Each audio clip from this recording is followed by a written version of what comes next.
This book is a Peter Rabbit book called A Winter's Tale, and it's based on a Beatrix Potter's. We went there, didn't we? It's in the Lake District. With Mummy. Yeah, and Daddy. Okay, can you see that? Is that good? Yeah. Underneath the root of the biggest tree, of the biggest fir tree in the forest, was a sandy burrow. Peter Rabbit lived there with his mother and sisters.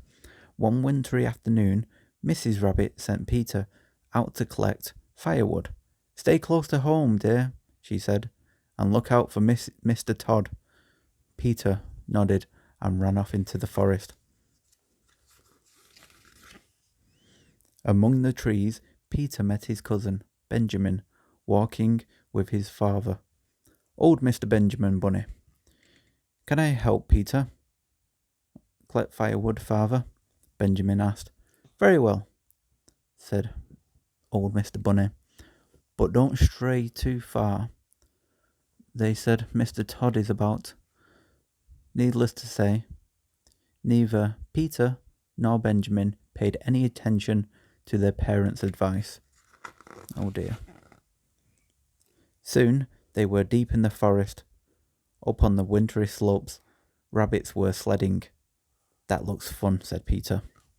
"Let's join them," said Benjamin. "We can collect firewood later." Peter and Benjamin threw snowballs, made icy slides, and then had a ride on the sledge. The sledge went a bit too fast, and Peter and Benjamin landed in a heap at the bottom of the hill. "Hey, watch where you're going," said Mr. Grumpy Voice. It was Tommy Brook, the badger. He carried a sack over his shoulder and something inside. Runner. It was moving about furiously. "What have you got in there, Mr. Brook?" asked Peter. "That's none of your business, little rabbit," said Tommy Brook. "You just want to watch out for that old rogue fox, Mr. Todd." Not Brook. Okay. Peter and Benjamin were thinking of turning back when they met Mrs. Tittlemouse. She seemed quite upset. "Why, Mrs. Tittlemouse, whatever is the matter?" asked Peter. "My babies have gone," she sobbed. "Someone has taken them." "Tommy Brock," cried Peter and Benjamin together. "So that's what he had in the sack," said Benjamin. "Don't worry, Mrs. Tittlemouse. We'll find your babies." Peter and Benjamin scampered quickly along the track that Tommy Brock had taken. Soon they met two gentlemen rabbits out for a stroll. "Please, sir," asked Peter politely, "have you seen Tommy Brock?" "Why, yes," replied one of the gentlemen. "We just passed him. He was having an argument with the gamekeeper cat over there." "But do take care, little rabbits," said the other gentleman. "Tommy Brock may not be in a danger to you, but Mr. Todd is out and about today." We're not afraid of Mr. Todd," said Benjamin, and they set off.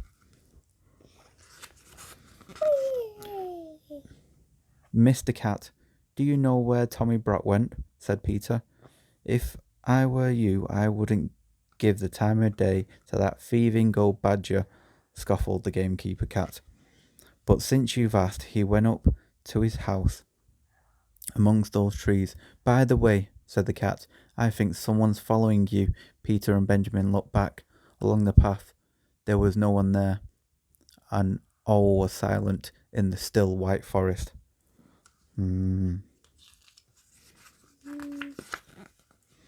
Peter and Benjamin crept into the trees by Tommy Brock's house and hid in the thick undergrowth.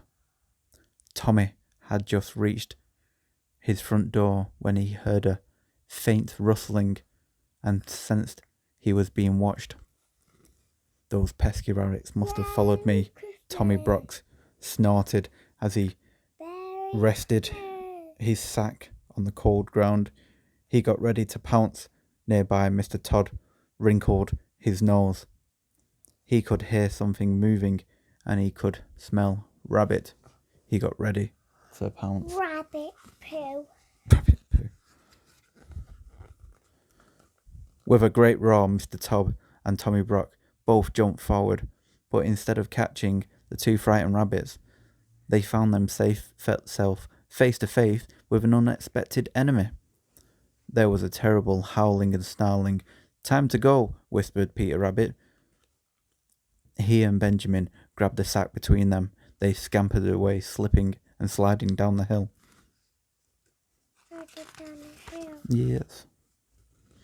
Tommy Brock and Mr. Todd glared at each other. Around them, the wind blew and the snow swirled. They peered a little. Rabbits running away towards the distant lights. "Well, I think we've lost them," Tommy Brock said. "It's a freezing night. Why don't you come inside for a glass of dandelion ale?" Mr. Todd gazed at the black shadowy trees. "You know," he said, "I don't mind if I do." And so, two old enemies shook hands and went together into Tommy Brock's den. The little rabbits didn't stop until they came to the place where Mrs. Tittlemouse was waiting. They opened the sack, and the baby mouse tumbled out. Mice, rather shaken but otherwise unharmed. "Oh, how can I ever thank you?" cried Mrs. Tittlemouse. "You are so brave, going into the forest to rescue my babies. It must have been very frightening." "It was nothing," gasped Peter. "We should go now," panted Benjamin. "My father will be getting cross, and that is very frightening." The little rabbits ran all the way back to the big fir tree. Two anxious figures were waiting. "Peter, Benjamin, where have you been? And where's the firewood you were supposed to collect?" scolded old Mr. Bunny.